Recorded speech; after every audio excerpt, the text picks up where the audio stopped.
material, especially the functional materials. So for today's discussion, I have selected a research topic entitled as Self-Healing Inorganic Semiconductors, Uncovering Photo-Induced Solid-State Reactions in Chalcogenides and Chalcohalides. And this work is done during my postdoc at Ben Gurion University of the Negev, Israel. Dr. Iran Edri is my research supervisor, and along with Dr. Priyakumari Sibi, she is a scientist from ISR Muhali who has contributed a lot in the theoretical predictions of uncovering the mechanisms. This is the outline of my talk, which includes, I will give you a brief introduction of self-healing, or what is a self-repair, and self-healing, why self-healing in defect-tolerant materials, with a main focus on antimony, also bismuth-based chalcogenides and chalcohalides. And we'll talk a bit about photo-induced phase transition and the mechanisms, and finally a kind of a new concept of a metavalency and its self-healing correlations.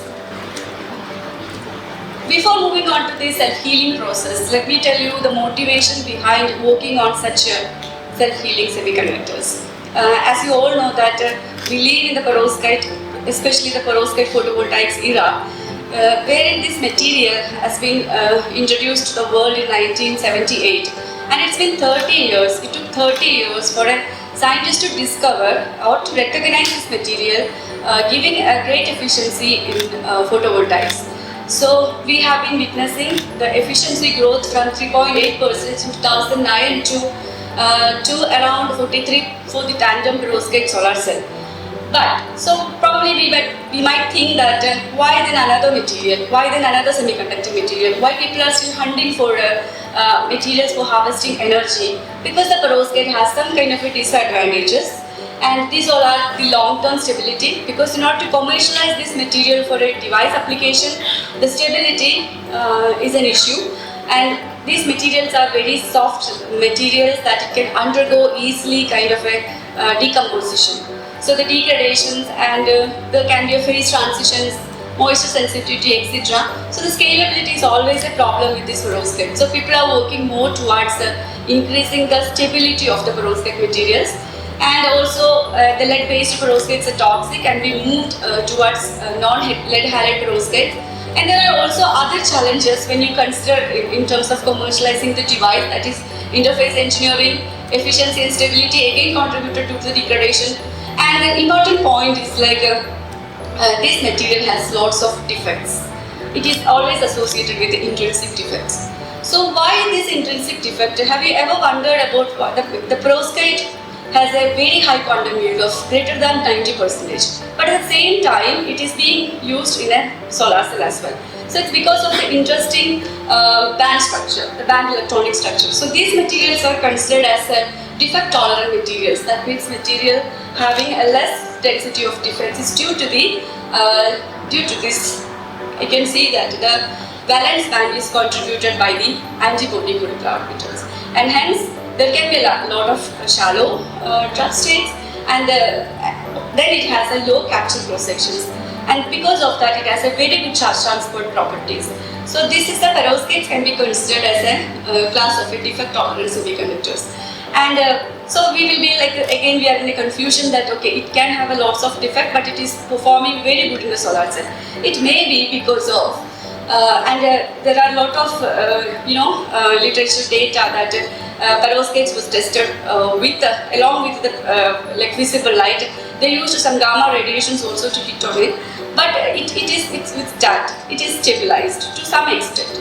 So we think that this is because of the absence of defects, or this is maybe because the defects is created and it is automatically healed or repaired by themselves. So this could be the different possibilities that even though they have an intrinsic defects, they perform well in the optoelectronic applications.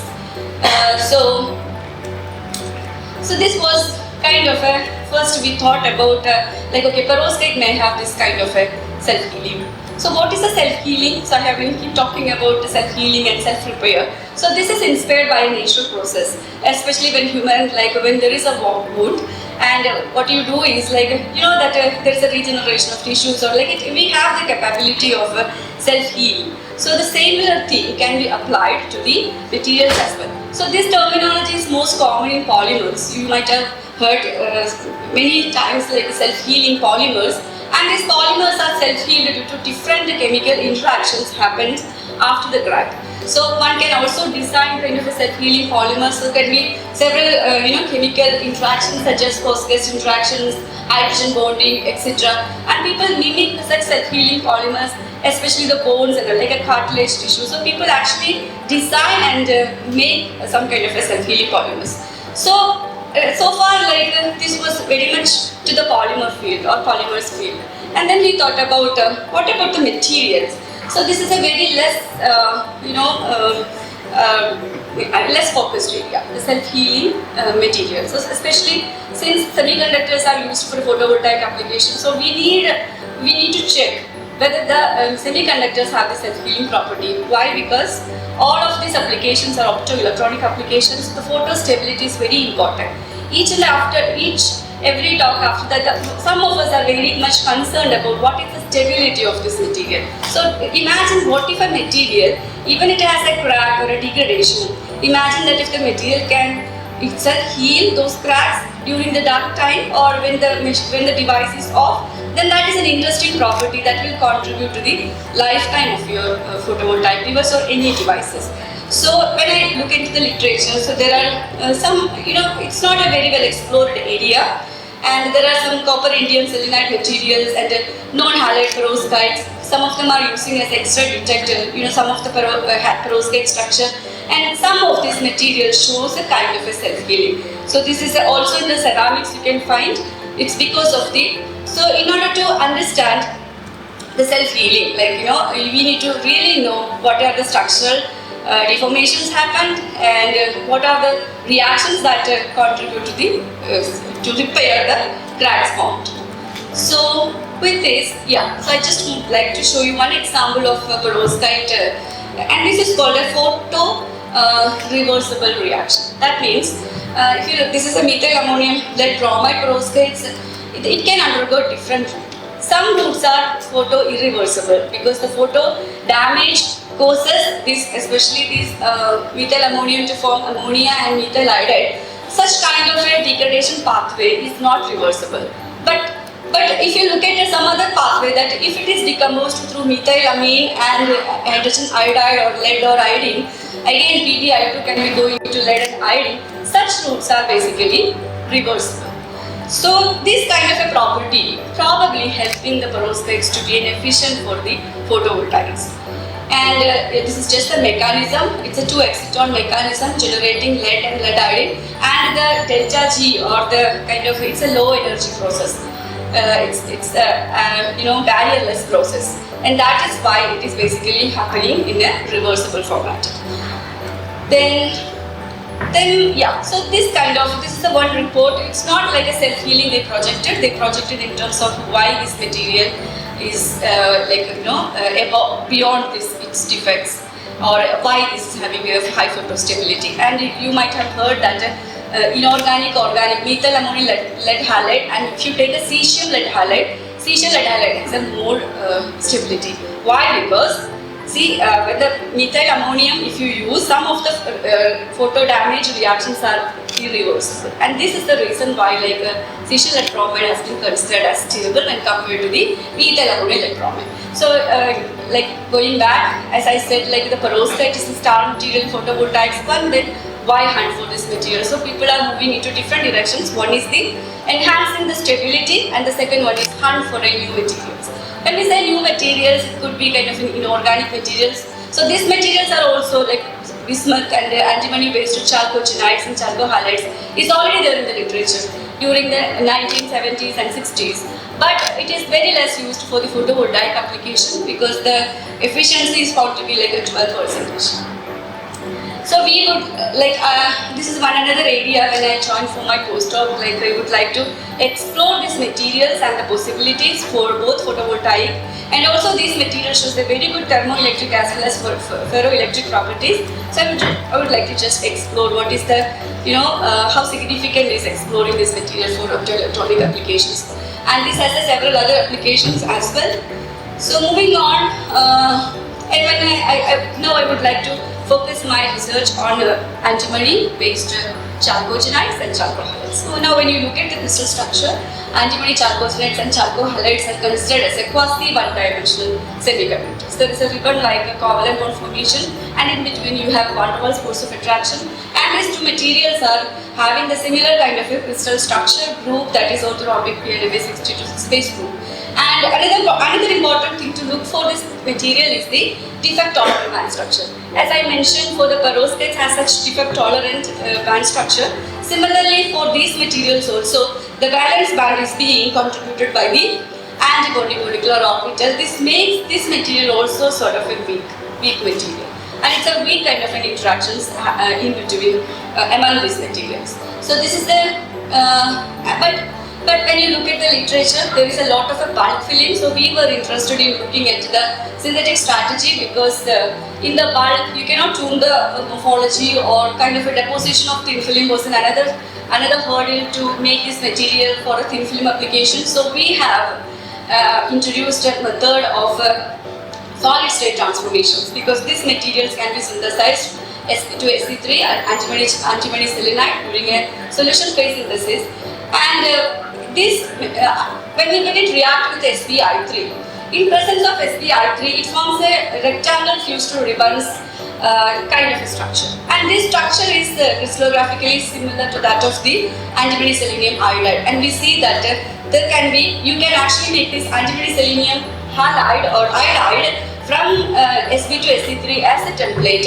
And we have carefully the understanding of this reaction helped me to introduce another method of iodination. Both of the things gave me the result like a very good high quality antimony selenium iodide. This is the same in natures, and these are just the characterization. We have very well characterized the product and also the intermediate to uncover the mechanism of transformation, and the first time we report that it's a topotactic transformation reactions. And then so this is a kind of a mechanism. This part is done my theory friend, and actually, so this undergoes a series of ion exchange reactions with the antimony selenide and antimony iodide. Since the reaction, it's a very the barrier of this reaction is less, hence it can easily formed. And also we see that this is another confirmation that it is a topotactic transformation. It is a kind of a reversible reaction. On heating, it comes back. The antimony selenium iodide comes back to the antimony selenide with the evaporation of SpI3. So now, looking at the lattice, looking at the soft lattice, or looking at the kind of reactions happening in the lower energy side, we were asking a question about what is the photostability of these materials. So, in order to understand the photostability or the photo damage, and just to check whether, like, how these materials are forming defects and the kind of a recovery. So we have made a good quality crystals using a close-spaced sublimation method, very well characterized it, and the vibration spectroscopy, the Raman spectroscopy being used as a tool to understand this photo degradation as well as its recovery reactions. So as you can see that this is the Raman spectra. We have used three different laser line. One is like 532, 635 and 785. It has an importance because some of the laser light is in resonance with the band gap, and some are above band gap and some are below band gap. Then the photo reactions happened with, it's actually kind of a bit of a difference. And also all these experiments is done in using, by putting the substrate in this chamber. It's called a linker Brahman. It's an extra setup where you can actually put your substrate inside and purge nitrogen during the entire reaction. Why? Because once the photo damages happen, oxidation will cause the material to get oxidized. So you will miss the photo damage product, and this is the case, like we are not worried about, or we are not seeing such self-healing mechanisms. So we strictly done all experiments in the inert condition, so there is no oxygen. So we are very happy to see. It's very well understood like what are the photo reactions happening inside.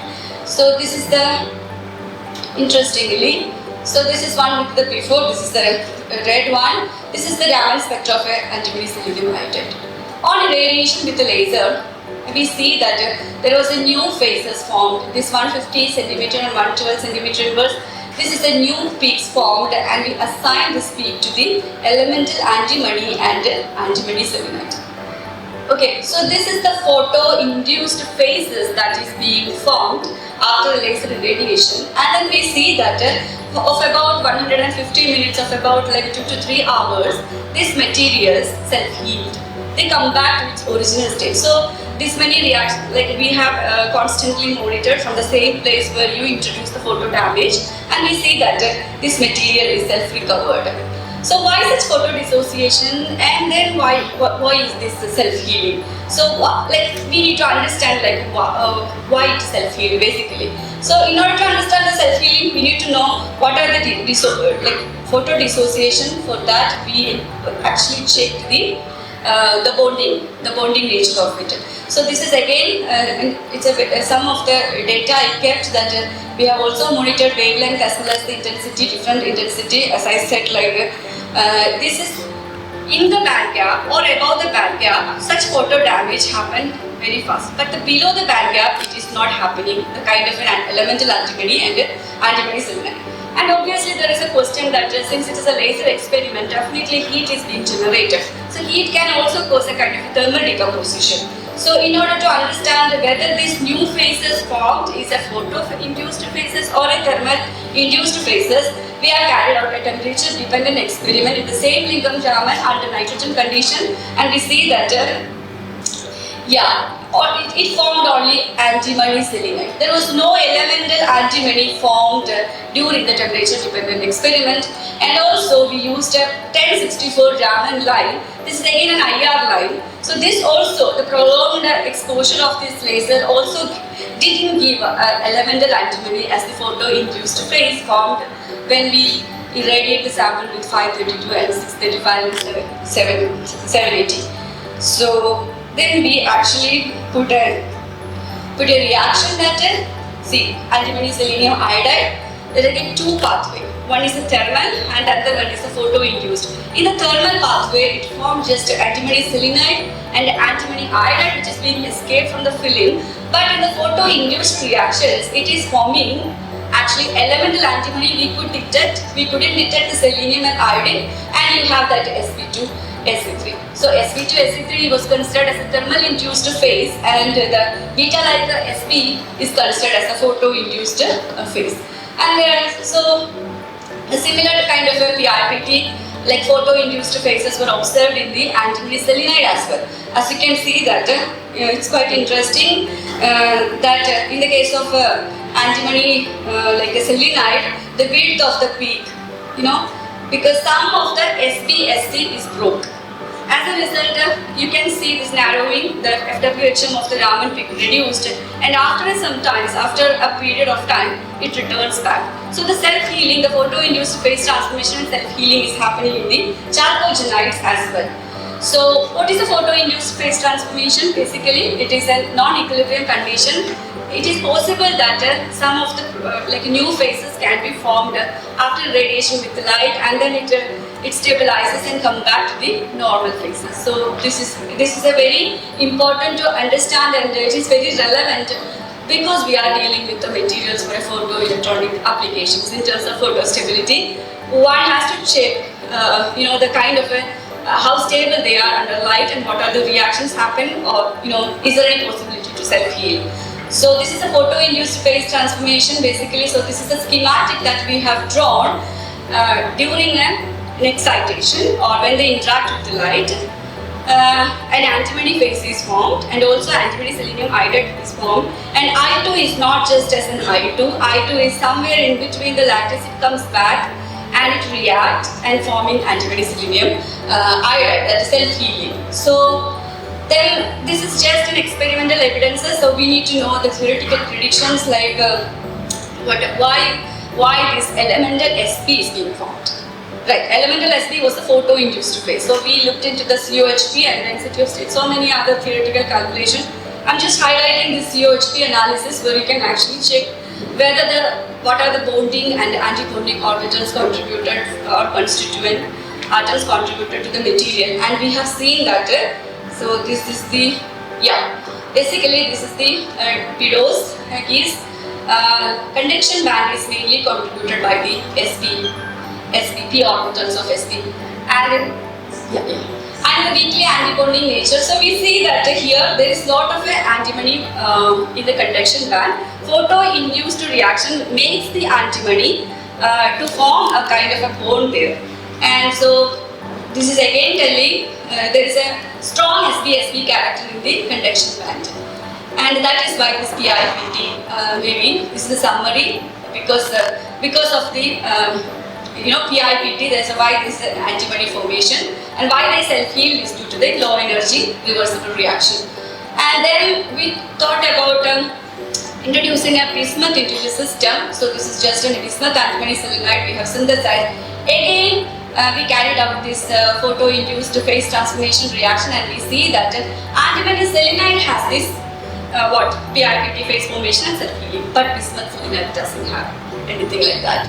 And also when you alloy this bismuth into sp2, sp3 to some percentage, up to 20% of alloying with bismuth, you could see this sp phase formation, but beyond that it doesn't form anything. So this is more photostable, the bismuth alloy.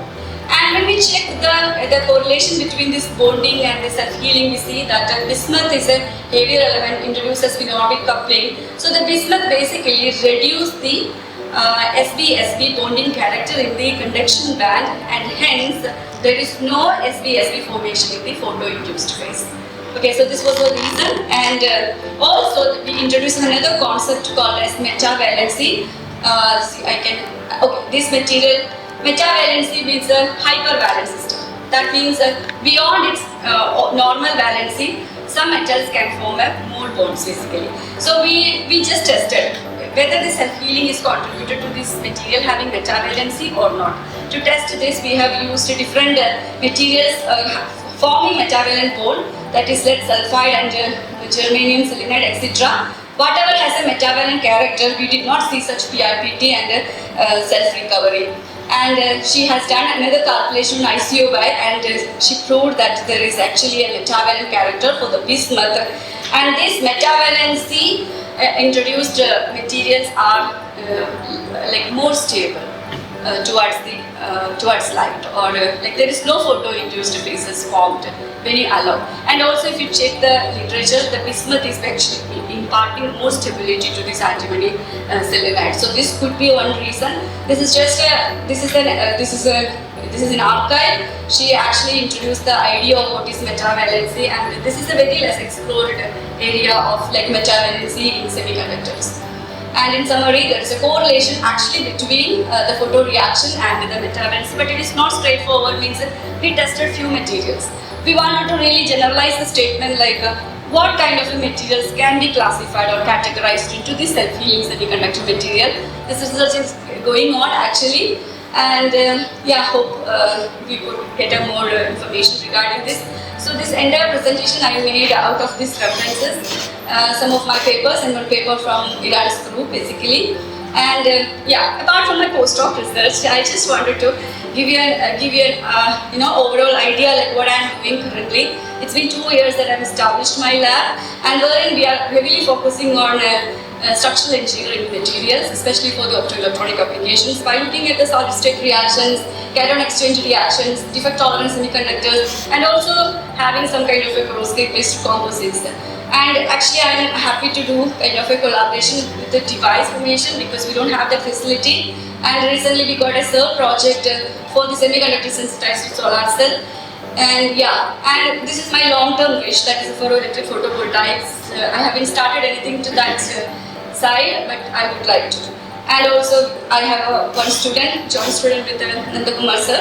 She's doing some machine learning approaches. So these are my group activities, and some of the work that I have completed in the last 2 years. Basically, see there is a room temperature phase transition, and also we are working on bismuth-based perovskites and its nonlinear applications, zinc-based, and these papers are under review. And also we have this kind of a composite wherein heterostructure formations for photoelectrode applications, and this is the machine that I'm going to get. It's a closed-space sublimation unit through this project, where I really wanted to grow these one-dimensional materials and study the heterojunctions and thin film applications.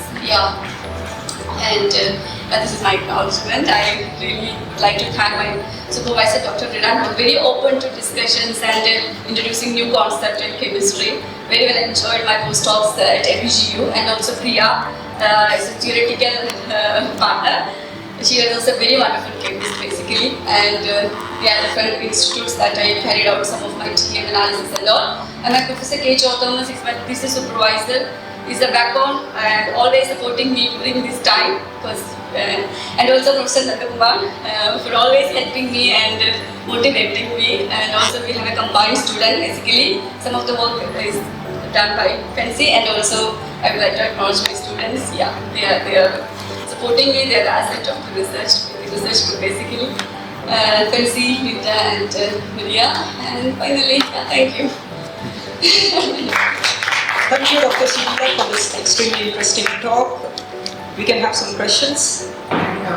Yes. So very interesting. I know what you are doing. So it's extremely interesting, and congratulations to you for formulating such wonderful problems. My question is actually related to the because these are all selenides. Yes. So my question is related to the stability of the materials when we put them for into devices. Okay. Could you give a comment on Sure. that? See, all the photo stability, you can see that this material withstands for a certain fluence. But the long-term stability of a device is a constant irradiation of this material may cause this problem. So this is what we are actually checking. So why perovskites? Perovskites are defects are forming, but it is self-healed. So in the dark, it's self-healed. So we need to test for each and every material the fluence, the kind of a photo stability, how much radiation that it can withstand. So it depends, looks like. But yeah, metavalent semiconductors looks like they are resistant towards this photo-induced phase or photo damage.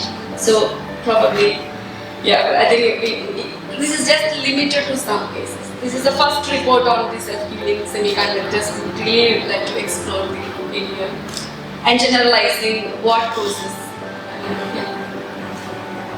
Is there any other question? Is it possible to make this simulation predictions? Yeah, sure. Like regarding this? Yes, we can. So there is a lot of a core theoretical calculations on this bonding nature and the kind of a delta G calculations for this reversible as well as for. It's a reversible problem. Yes. We have to know that we can predict the entire properties under certain conditions. We can design your device. Yes, that's what. That's another aspect of looking at the functional materials. I have one simple question. Are you synthesizing these materials by yourself? Yes. Long live India and France friendship.